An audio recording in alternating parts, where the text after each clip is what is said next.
రాజీనామాకు ముందు రాజీనామా తర్వాత జీవన్ రెడ్డికి సంబంధించి రాష్ట్ర రాజకీయాల్లో ఒక అతిపెద్ద చర్చ జరుగుతున్న నేపథ్యంలో ఆయన కేసీఆర్ను కలిసిన తర్వాత ఆ భేటీలో ఏం మాట్లాడారు ఒకసారి మనం జీవన్ రెడ్డి మనతో పాటున్నారు ఒకసారి మాట్లాడే ప్రయత్నం చేద్దాం. సార్ చెప్పండి, జీవన్ మీరు కేసీఆర్ గారి దగ్గరికి వెళ్ళిన తర్వాత ఏం డిస్కషన్ చేశారు, ఏం జరిగింది సార్? అంటే వాస్తవం కూడా ఏదైతుందో కేసీఆర్ గారు రాజకీయంగా భిన్నాభిప్రాయాలు గతంలో కలిగి ఉన్నప్పటికీ కూడా వారితో కలిసి ప్రయాణం చేసేటువంటి ఒక పరిస్థితి మరి కలిగి రావటము ఒక విధంగా నూతన అనుభూతిని మరి కలిగించిందని చెప్పక తప్పదు చెప్పంటున్నాను. We were in one political party in 83-84. Before that also we were very good friends. Before that also.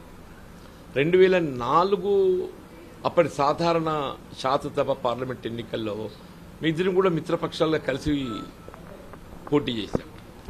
వారు జగిత్యాల ఎన్నికల్లో ఏదైతుందో ప్రత్యేకంగా నా నామినేషన్ సందర్భంగా వారు రావటం, నేను వారి నామినేషన్ ప్రక్రియలో పాల్గొనటము, ఎన్నికల్లో కూడా ఏదైతుందో కలిసి ప్రచారం చేయడము, తదుపరి 6-8 ఏదైతుందో ఇద్దరం ప్రత్యర్థితో పోటీ చేసుకునే పరిస్థితి ఎదురు కావటము, 2009-14 మధ్యకాలంలో ఉద్యమ సమయంలో ఏదైతుందో కొంతకాలం వారితో కలిసి ప్రయాణం చేయడం జరిగింది.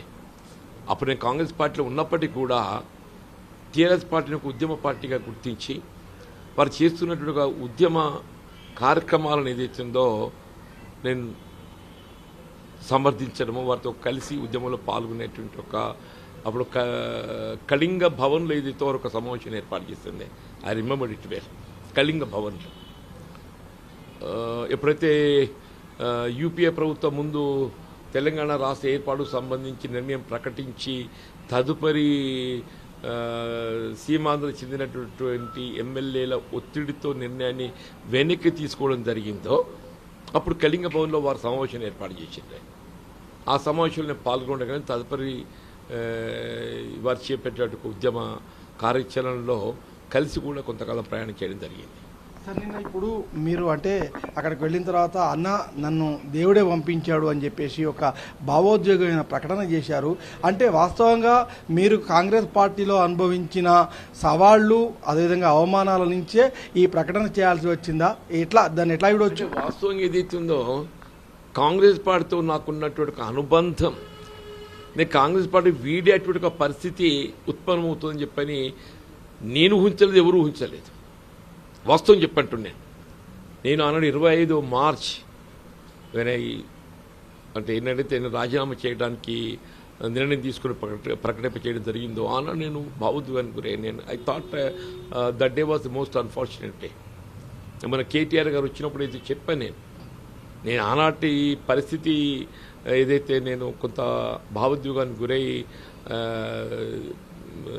అంటే మానసికంగా సమస్య ఇది ఇబ్బంది ఎదుర్కొన్నాం. కానీ కేటీఆర్ గారు వచ్చి కేసీఆర్ గారి సూచన మేరకు బీఆర్ఎస్లో కలవడానికి మీరు ముందుకు రావాలి, బీఆర్ఎస్ పార్టీ అధ్యక్షుడు కేసీఆర్ గారు స్వయంగా మిమ్మల్ని పార్టీలోకి ఆహ్వానించిండు అని చెప్పని వారు పేర్కొన్నప్పుడు I said today is the most fortunate day.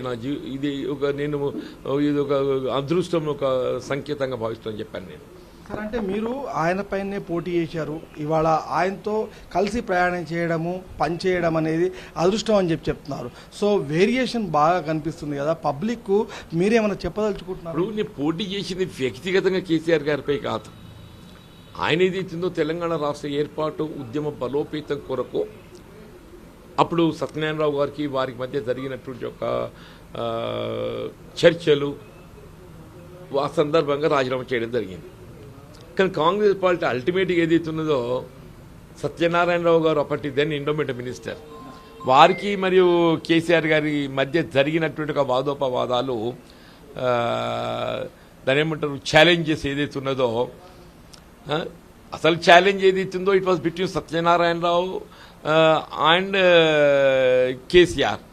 ఒక విధంగా అప్పుడు పిసిసి ప్రెసిడెంట్ కేశవరావు గారు మరియు ఏదైతున్నదో కేసీఆర్. బట్ రంగంలోకి దించింది ఏదైతుందో ఒక యోధుడిగా కాంగ్రెస్ పార్టీ పక్షాన నిలబడి పార్టీ ప్రతిష్ట నిలబెట్టగలిగేటోడు జీవన్ రెడ్డి అని చెప్పని కాంగ్రెస్ పార్టీ చూజ్ అండ్ మీ నన్ను ఏదైతుందో ముందుకు రంగంలో దించిందని చెప్పంటాను. నేను ఒక క్రమశిక్షణ గల కార్యకర్తగా నేను ఆనాడు కేసీఆర్ గారిపై పోటీ చేయడం జరిగింది. నేను ఏదైతుందో కేసీఆర్ గారిపై వ్యక్తిగతంగా కాదు, ఇలా తెలంగాణ రాష్ట్ర ఏర్పాటు అంశానికి సంబంధించి కూడా కాదు. In my every political meeting of that election campaign I said, I am committed for Telangana. I am committed for Telangana. Congress పార్టీని తెలంగాణ రాష్ట్ర ఏర్పాటుకు ఒప్పించడంలో భాగంగానే నేను పోటీ చేస్తున్నానని చెప్పిన కానీ ఏదైతే ఉందో నేను తెలంగాణ రాష్ట్ర ఏర్పాటును విభేదిస్తున్న ఎక్కడ పేర్కొనలేదు. కానీ బట్టే I was labelled I'm opposing Telangana. Sir అయితే ఒకటి మిమ్మల్ని అంటే అప్పుడు కేసీఆర్ పైన నిలబెట్టినప్పుడు కావచ్చు, తర్వాత మొన్న ఎంపీ ఎలక్షన్స్ అప్పుడు కావచ్చు, ఎవ్రీ టైం కాంగ్రెస్ పార్టీ మీ మీదనే ఈ బరువు బాధ్యతను పెట్టింది కదా. ఇది బరువు బాధ్యతను మీకు ఛాలెంజింగ్గా ఇచ్చిందా, లేకుంటే మిమ్మల్ని బలిపశువుగా చేసిందుకు ఇచ్చిందా, ఏమనుకోవచ్చు? నన్ను ఏదైతుందో పార్టీ గౌరవం నిలబెట్టడానికి ఒక పార్టీ యోధినిగా, క్రమశిక్షణ గల పార్టీ యోధినిగా సమర్థవంతమైనటువంటి ఒక నాయకుడిగా నన్ను ఎంచుకుంది. ఒక సమర్థవంతమైనటువంటి నాయకుడిగా నన్ను ఎంచుకున్నది. Then the challenge was between then Endowment Minister Satyanarayana Rao and KCR, then PCC President Keshav Rao and KCR. But ఎన్నికల పోటీకి ఏదైతుందో ఆనాడు తెలంగాణ రాష్ట్ర సమితి ఉద్యమ సమయంలో కేసీఆర్ గారికి ఎదురు నిలబడగలని చెప్పంటే ఒక ఇంటిగ్రిటీ గల నాయకుడు మాత్రం నిలబడగలుగుతాడు, ఒక ఇంటిగ్రిటీ గల నాయకుడు మాత్రం నిలబడగలుగుతాడు అన్న భావనతో నన్ను ముందు నిలబడడం జరిగింది.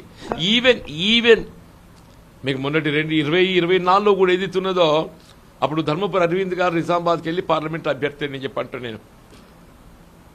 నేను ఏదైతుందో yes I'm prepared for any eventuality. ఎన్నికల్లో ఏదైతుందో పోటీ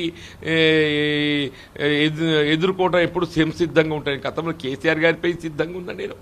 ఇవాళ ఈ మతతత్వ పార్టీగా గుర్తింపు పొందినటువంటి ఒక భారతీయ జనతా పార్టీపై కూడా ఎన్నికల పోటీ చేయడం సంసిద్ధంగా ఉన్నా అని చెప్పని నేను ముందు పోవడం జరిగింది.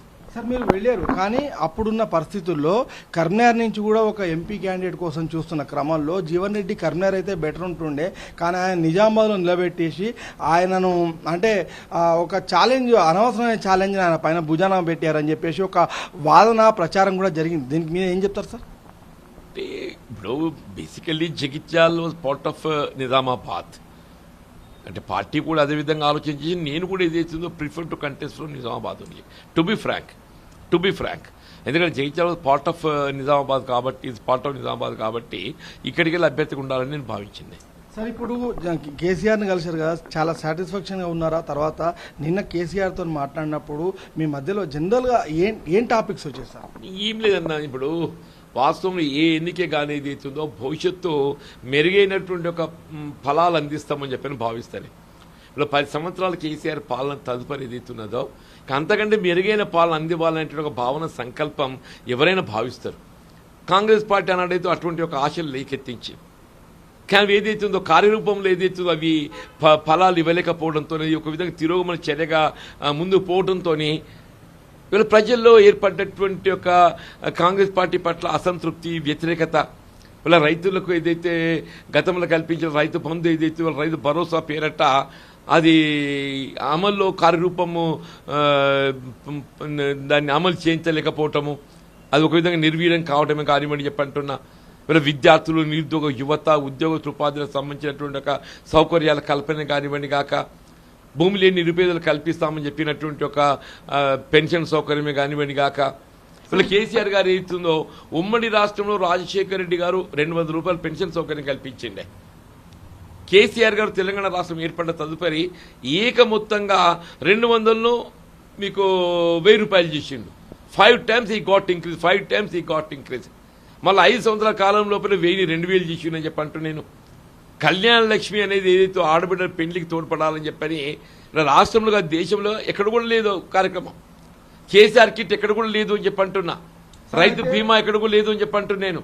సార్ అయితే ఒకటి ఏంటంటే సుదీర్ఘమైన అనుభవం కలిగిన రాజకీయ నాయకుడు ఇంతకాలం కేసీఆర్ పైన విమర్శలు చేసి ఒక్కసారి యూటర్న్ తీసుకోగానే ఆయనకు మంత్రి పదవి దక్కలేని అసంతృప్తితోని కాంగ్రెస్ పార్టీ పైన ఇవాళ విమర్శలు చేస్తున్నాడు అనేది కాంగ్రెస్ వాదన. ఇప్పుడు నేను ఎన్నడూ కూడా కేసీఆర్ గారిని వ్యక్తిగతంగా విమర్శ చేయలేదు. విధానాల పట్ల ఏదైతుందో నా భిన్నాభిప్రాయం వ్యక్తం చేసింది. ఉదాహరణకు తుమ్మడిహట్టి ప్రాణహిత నదీ జలాల వినియోగానికి సంబంధించి ఏదైతే ఉందో అప్పుడు ఉమ్మడి రాష్ట్రం వైఎస్ రాజశేఖర రెడ్డి గారు తుమ్మడిహట్టి వద్ద ప్రాజెక్టు నిర్మాణం చేస్తే బాగుంటుందని చెప్పని ప్రతిపాదన చేయడం జరిగింది. బట్ రాజశేఖర రెడ్డి గారు ముఖ్యమంత్రి ఉండగా ఏదైతే ఉందో అది 152 మీటర్ల ఎత్తుతో నిర్మాణం చేయాలని చెప్పి భావించాడు. 152 మీటర్ల ఎత్తుతో ఏదైతే ఉందో మహారాష్ట్ర ప్రభుత్వంతో మనం ఎప్పుడైతే ఒప్పందం కుదుర్చుకోలేకపోయినామో అది 148 మీటర్లు కుదించబడ్డదో దానికంటే దిగువన 100 మీటర్ల లెవెల్ ఏదో మేడిగడ్డ వద్ద బ్యారేజ్ నిర్మాణం చేయగలిగినట్టయితే 2 లిఫ్ట్లు అదనంగా అవుతాయి. కానీ ఏదైతే ఉందో మనకు వాటర్ ఎక్స్ట్రాక్షన్ అనేది ఏదైతే ఉందో అక్కడికంటే ఇక్కడ 4 గంటలు ఎక్కువ వచ్చే అవకాశం ఉంది. ఇది కేసీఆర్ గారు ఆలోచన చేశారు. నేనేదైతే ఉమ్మడి రాష్ట్రంలో 152 మీటర్ల ఎత్తుతో నిర్మాణం చేయాలని తలంచింది అదే కార్యరూపం దాల్పించేస్తే బాగుంటుండే కదా. లేక 145 మీటర్లతో ఏదైతే నిర్మాణం చేసే అవకాశం ఉన్నటువంటిది అది కూడా నిర్మాణం చేసి దాంతోపాటు ఇది కూడా నిర్మాణం చేస్తే 2 చేస్తే బాగుంటుండే కదా. మొన్న కాంగ్రెస్ ప్రభుత్వం ఉన్న ఎన్నికల ప్రణాళికలో మేము తుమ్మడిహట్టి వద్ద 145 మీటర్ల ఎత్తుతో బ్యారేజ్ నిర్మాణం చేస్తామని చెప్పి ప్రణాళికలో పేర్కొన్నారే. ఇప్పుడు 3 బడ్జెట్లు పోయినాయి. ఇంతవరకు ఏదైతే నిర్మాణాత్మకంగా తుమ్మడిహట్టి వద్ద బ్యారేజ్ నిర్మాణం చేయడానికి ఏ విధమైనటువంటి కార్యాచరణ లేదు. నేను అందుకే నువ్వు ఎప్పుడైతే తుమ్మడిహట్టి వద్ద బ్యారేజ్ నిర్మాణం చేయలేకపోతున్నావో at least go for that rebuilt of Medigadda. ఏ మేడిగడ్డ వద్ద ఏదైతుందో క్రాక్స్ వచ్చి 2 పిల్లలు కుంగిపోయినాయో వాడు నిర్మాణం చేసుకుంటే అయిపోతుంది. అదంతా 400 కోట్ల భారం అవుతుంది. నేను అనడంతో ఏదైతుందో నేను బడ్జెట్ కూడా ముందే ముఖ్యమంత్రి గారికి లేఖ రాశాను.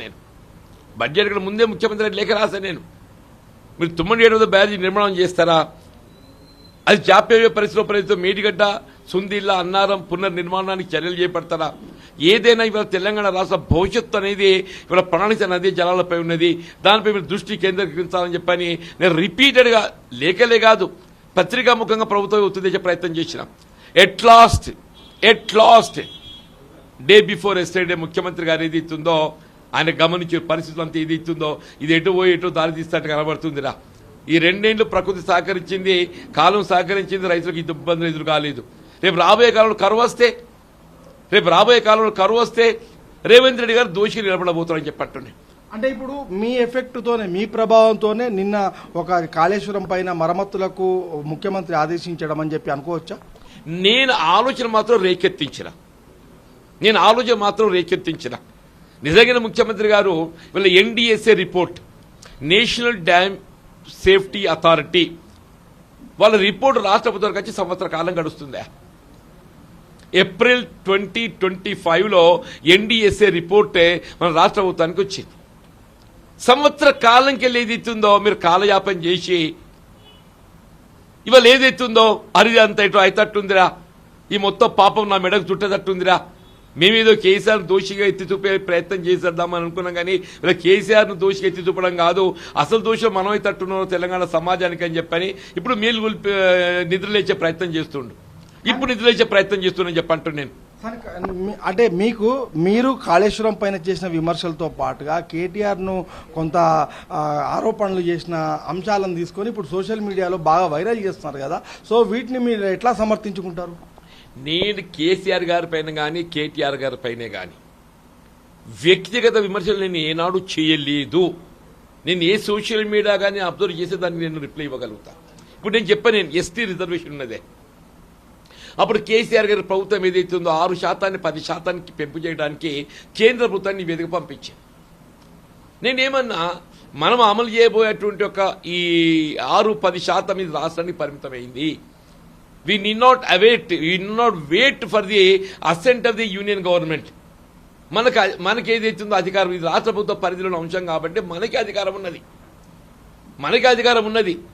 State you can increase from 6 to 10% అన్న నేను. వారు దాన్ని పరిశీలించిండ్రు.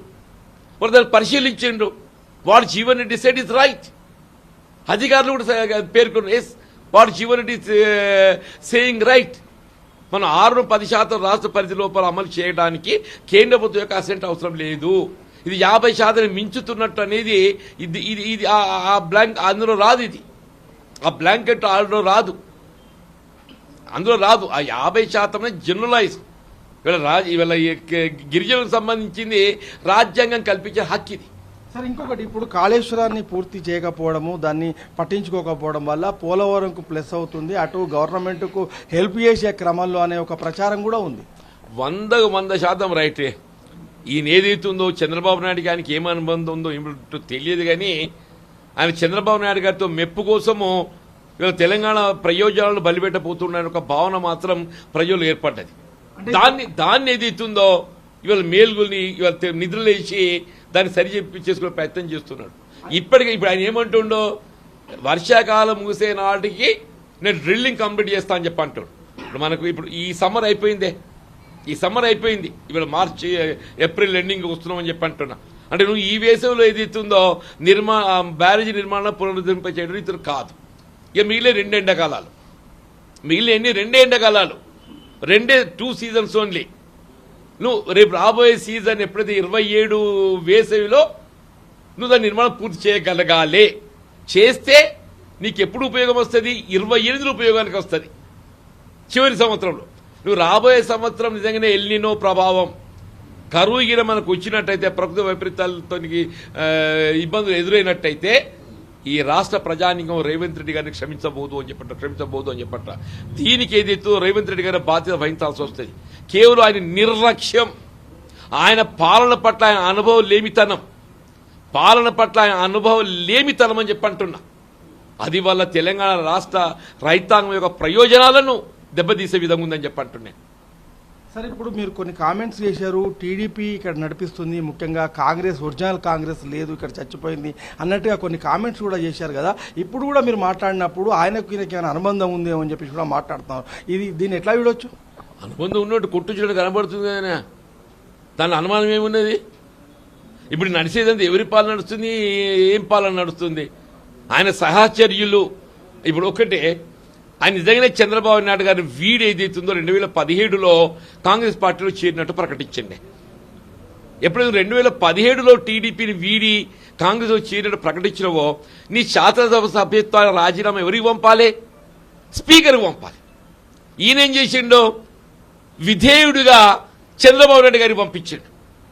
ఆయన పార్టీ వీడిన కానీ ఆయన విధేయత మాత్రం ఏదైతుందో కొనసాగింది. ఆయన టీడీపీ పార్టీని వీడిన కానీ చంద్రబాబు నాయుడు గారి పట్ల ఉన్న విధేయత కొనసాగింది.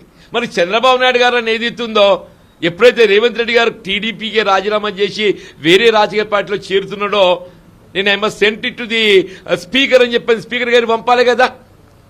స్పీకర్ పంపద్దా? చంద్రబాబు నాయుడు గారు స్పీకర్ గారు పంపలేదు. న్యాచురల్గా ఏదైతుందో, ఎవరైనా పార్టీ వీడి బయటకు పోతే, నా పార్టీని వీడినప్పుడు నా పార్టీతో పొందిన సభ్యత్వం అయితే ఉండకూడదని చెప్పని నేను స్పీకర్ గారికి ఆమోదాన్ని పంపాలి కదా, పంపలేదు. అంటే మీ వ్యాఖ్యలను చూస్తే ఇప్పుడు అర్థం చేసుకోవాల్సిందంటే, ఇక్కడ కాంగ్రెస్ను టీడీపీ ఏపీ నుంచి నడిపిస్తుందంటారా? ఒకటి బేసిక్ ఏదైతే నిన్న కూడా చెప్పా నేను, వాస్తవంగా కాంగ్రెస్ పార్టీ అధిష్టానం ఆలోచన విధానానికి అనుగుణంగా ప్రదేశ్ కాంగ్రెస్ పనిచేయాలి. ప్రదేశ్ కాంగ్రెస్ ఆలోచన విధానం సూచనలకు అనుగుణంగా ప్రభుత్వం పనిచేయాలి. ఇది మొత్తం రివర్స్గా నడుస్తుంది. నాకు ఆశ్చర్యమైన విషయం ఏంటంటే, మనం మిత్రుడు అంటే మంత్రి గారు, మిత్రుడు అంటే సామాన్యుడు కాదు, ఈ పార్టీ ఫిరాయింపులు రాష్ట్ర స్థాయిలో తీసుకున్న నిర్ణయం కాదు, కాంగ్రెస్ పార్టీ అధిష్టానం నిర్ణయం తీసుకుంది.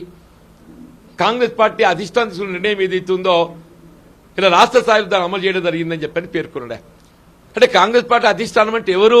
మల్లికార్జున ఖర్గేనా, రాహుల్ గాంధీ గారా?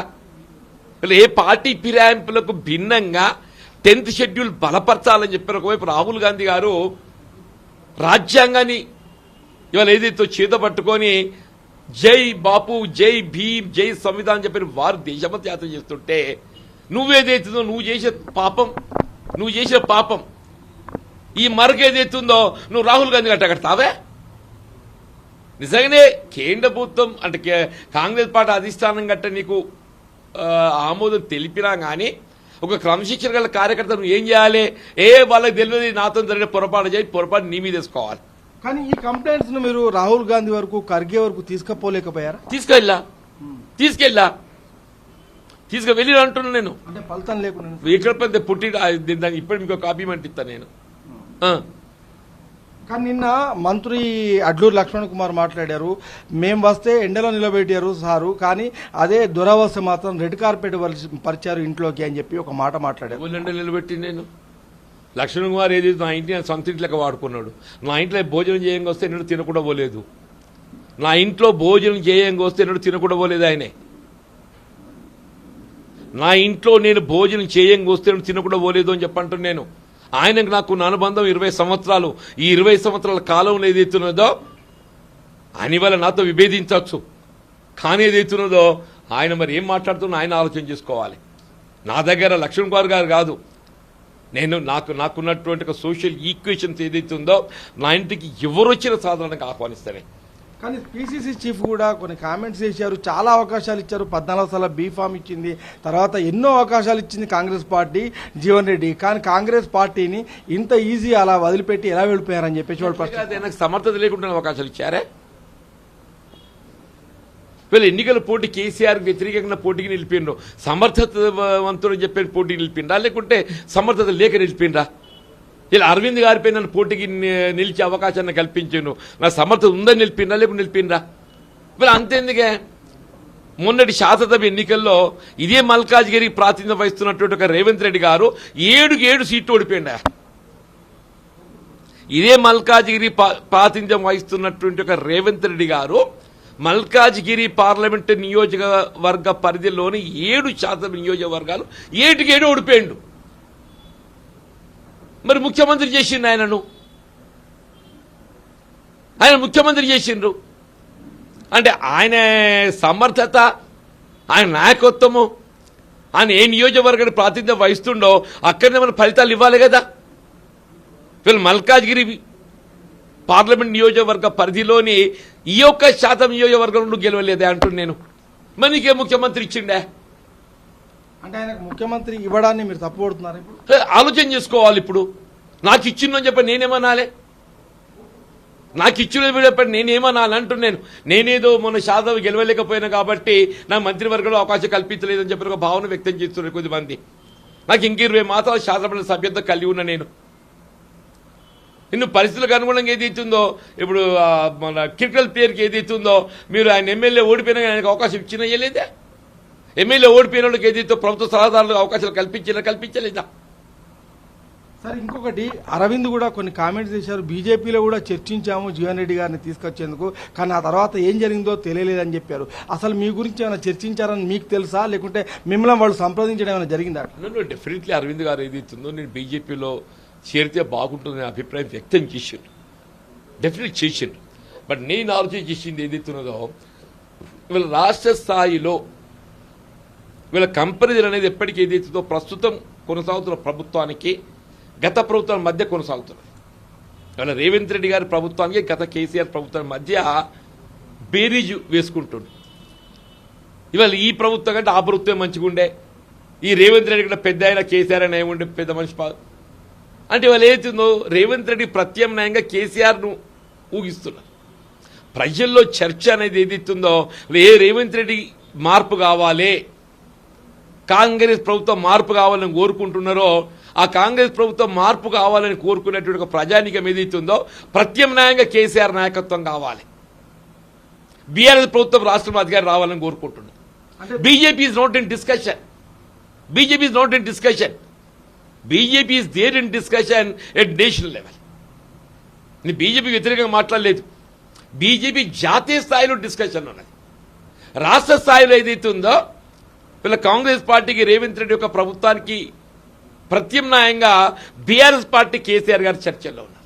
సార్ ఇప్పుడు రేవంత్ రెడ్డి చాలాసార్లు కూడా కామెంట్ చేశారు, ముఖ్యంగా 10 ఏళ్ల పాలనలో బీఆర్ఎస్ అరాచకాలు చేసింది కాబట్టి బండకు కొట్టారు, ఇక ముందు బీఆర్ఎస్కు అసలు ఇక నూకలు చెల్లే పరిస్థితి లేదని చెప్పారు. ఇప్పుడు అలాంటి యాక్సెప్టెన్స్ తెలంగాణలో బీఆర్ఎస్కు ఉంటుందా? ఇప్పుడు అయిపోయింది, 2 ఏళ్ళు గడిచిపోయింది, 2.5 సంవత్సరాలు గడుస్తున్నది. ఇప్పుడు ఆయన ఏమన్నాడు, మొదటి సంవత్సరం 2 లక్షల ఉద్యోగాలు ఇస్తాడు, తదుపరి 10 సంవత్సరాలు 1 లక్ష ఉద్యోగాలు ఇస్తాడు. 2 సంవత్సరాలు గడిచిపోయిందే అంటే 3 లక్షలు ఇవ్వాలి కదా. చెప్పే లేక 60,000 ఇచ్చినామని చెప్పాను, ఇచ్చింది 17,000 ఇచ్చిందని చెప్పంటున్నా. నీ ఫీజు రింబర్స్మెంట్ దిక్కులేదు. ఇవాళ ఏదైతే కోర్టు ఏదైతుందో మొట్టిగాలు వేసింది, రాష్ట్ర ప్రభుత్వం ఏ ఫీజు రింబర్స్మెంట్ చెల్లించలేకపోతున్నదో కళాశాల నిర్వహణ కొనసాగాలని చెప్పంటే వాళ్ళకి ఏదైతుందో నిర్వహణ వ్యయం కావాలి. నిర్వహణ వ్యయం ప్రభుత్వం చెల్లింపు చేయలేనప్పుడు ఏదైతుందో you can collect it from the parents అని చెప్పని డైరెక్షన్ ఇచ్చింది. ఇది ప్రభుత్వానికి చెంపపెట్టు అంటున్నా, ఇది రేవంత్ రెడ్డికి చెంపపెట్టు అని చెప్పంటున్నా.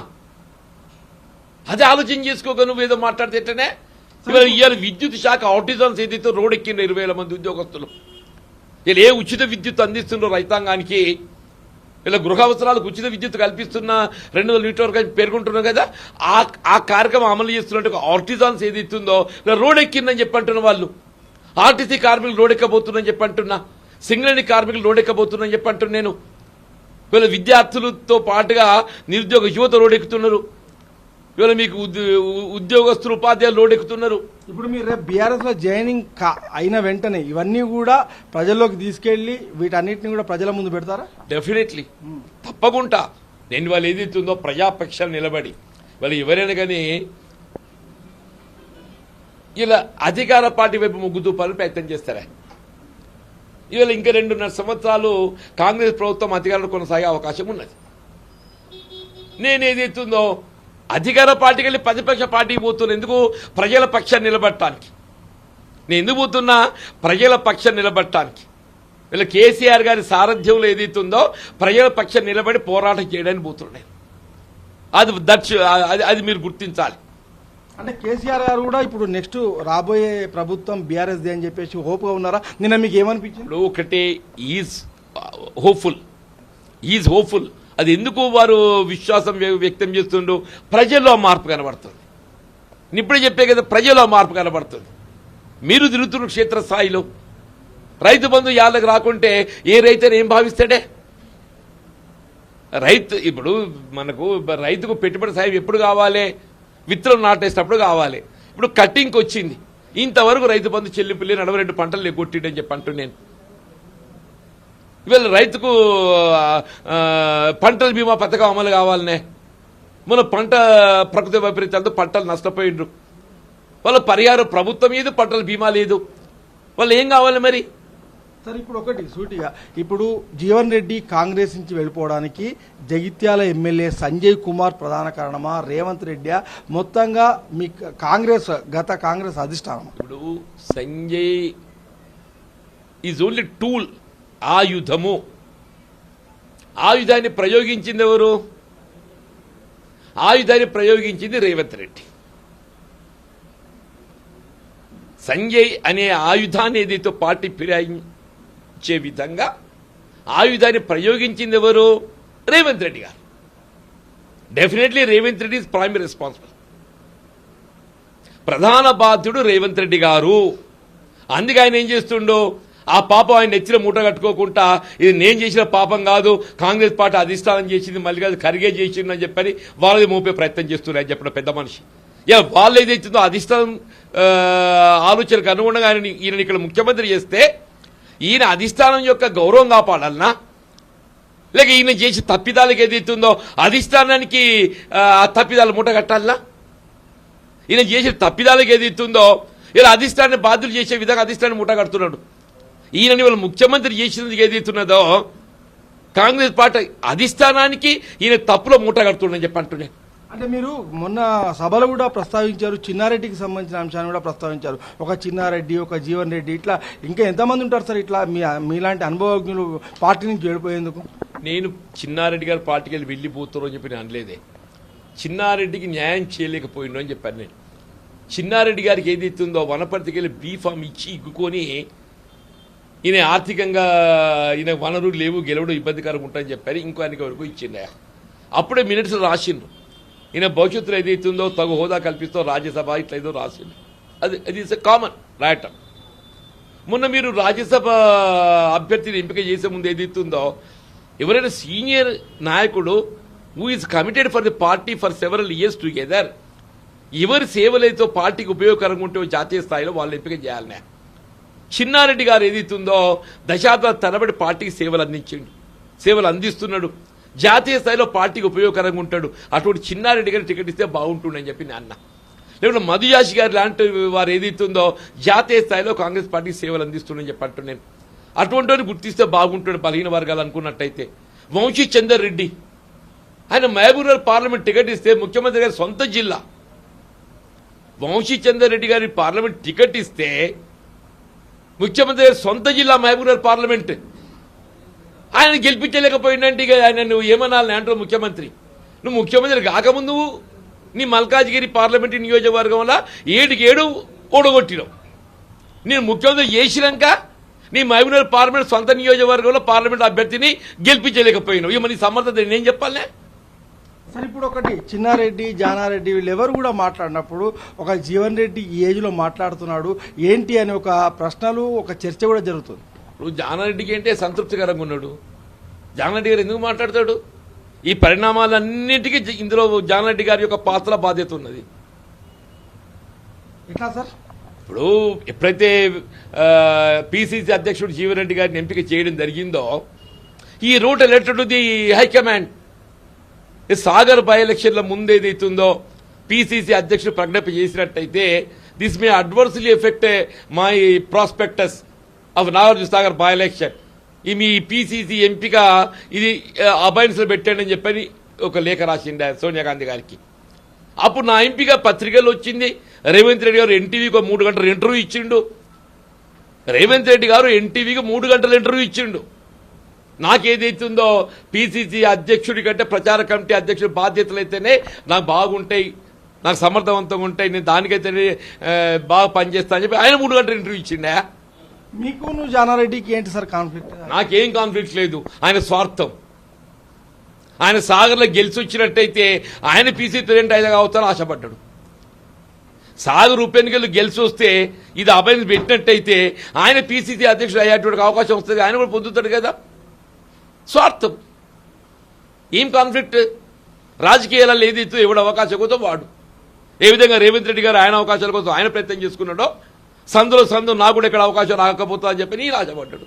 సార్, ఇప్పుడు ఈ పరిణామాలన్నీ కాంగ్రెస్ ప్రభుత్వానికే రేపు చేట, లేకుంటే మీరు చెప్తున్నట్టు పార్టీకి కూడా ఇబ్బంది పెడతాయని అనుకుంటారు. మీ వాదన ఏంటి? కాంగ్రెస్ ప్రభుత్వాన్ని అంటే వాస్తవం కూడా చెప్తారు. ప్రస్తుత పరిస్థితులలో ఇవన్నీ కాంగ్రెస్ డిఫరెన్స్ పెడతారు. కాంగ్రెస్ అని కాదు, ప్రజలకు ఏదైతే ఇబ్బందులు కలుగుతుందని చెప్పండి. నేను ఇప్పటికైనా నేను మై సిన్సియర్ అపీల్, నేను మన మీటింగ్లో కూడా చెప్పాను, 25th of March the day I resign for Congress party. సరే, నేనంటే పోతున్నా, కానీ ఇక నన్ను ఏదైతుందో కాంగ్రెస్ పార్టీని మీరు సరైన దిశలో నడిపించండి.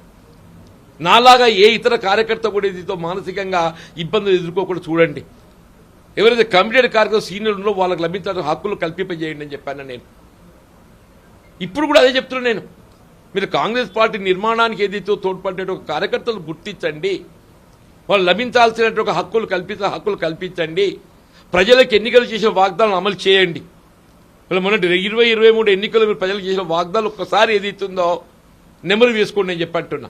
సార్, ఇప్పుడు మీరు జాయినింగ్ ఎప్పుడు ఉండబోతుంది? మొత్తంగా మీ సభ ఎట్లా ఉండబోతుంది? మోస్ట్లీ అంటే కేసీఆర్ గారు 20th అని డేట్ టెంటేటివ్గా డిసైడ్ అయింది. 20th is expected to come to Jagtial. ఆ దినమే వారి సమక్షంలో చేరుతాం. సార్, ఆ తర్వాత ప్లీనరీ కూడా ఉంటుంది, ఏమన్నా డిస్కషన్? అది ఎట్లా ఉంటుంది కదా సార్, నాకు సార్ అది రాష్ట్ర స్థాయిలో ఉండే ప్లీనరీ అది. సార్, అంటే మొత్తంగా ఇప్పుడు బీఆర్ఎస్ సంధించే అస్త్రం జీవన్ రెడ్డి కాబోతున్నారా? నేను ఇవాళ ఆది నుండి కూడా నేను ఓరు సంధించే అస్త్రాన్ని కాదు, నువ్వు ఓరు సంధించే అస్త్రాన్ని కాదు, నేనే అస్త్రాలను సంధిస్తాను ఆయన. నేను అస్త్రాన్ని కాదు, నేనే అస్త్రాలను సంధిస్తా. నన్ను ఒకరు సంధించడం ఏంటే? నా సుదీర్ఘ 4 దశాబ్దాల అనుభవం చెప్పండి. ప్రజాక్షేత్రం లోపల ప్రజా అవసరాలు గుర్తించేది నేను, ప్రజా సమస్యల పరిష్కారాన్ని పాటుపడేది నేను. బీఆర్ఎస్ పార్టీకి కలిసి వచ్చాడు జీవన్ రెడ్డి అనేది ఒక ప్రచారం, ఒక వాదన. 100% నేను తప్పకుండా ఇవాళ కేసీఆర్ గారి నాయకత్వం లోపల ఏదైతే ఉందో ఇలా ప్రజాక్షేత్రం లోపల ప్రజా సమస్యల కొరకు ఏదైతే వారితో కలిసి వారు నిలబడి నేను పోరాటం చేస్తాను. ఇది ముఖ్యంగా మాజీ మంత్రి జీవన్ రెడ్డి చెప్తున్న విషయము. ఖచ్చితంగా ఈ నెల 20వ తేదీన కేసీఆర్ సమక్షంలో భారీ బహిరంగ సభ ఉంటుంది, అప్పుడే చేరిక ఉంటుంది. ఖచ్చితంగా కాంగ్రెస్ పార్టీ పైన, పాలన పైన అస్త్రాలు సంధిస్తాము. ఖచ్చితంగా కాంగ్రెస్ ఇచ్చిన హామీలను ఈ ప్రజాక్షేత్రంలో ఎండగడతామని చెప్పేసి ఆయన ధీమా వ్యక్తం చేస్తున్నారు. ముఖ్యంగా గతంలో చూసిన జీవన్ రెడ్డికి, ఇప్పుడు చూస్తున్న జీవన్ రెడ్డికి చాలా తేడా కూడా మనం గమనించవచ్చు. కెమెరా పర్సన్ సతీష్తో రమణ, సాక్షి టీవీ, జగిత్యాల.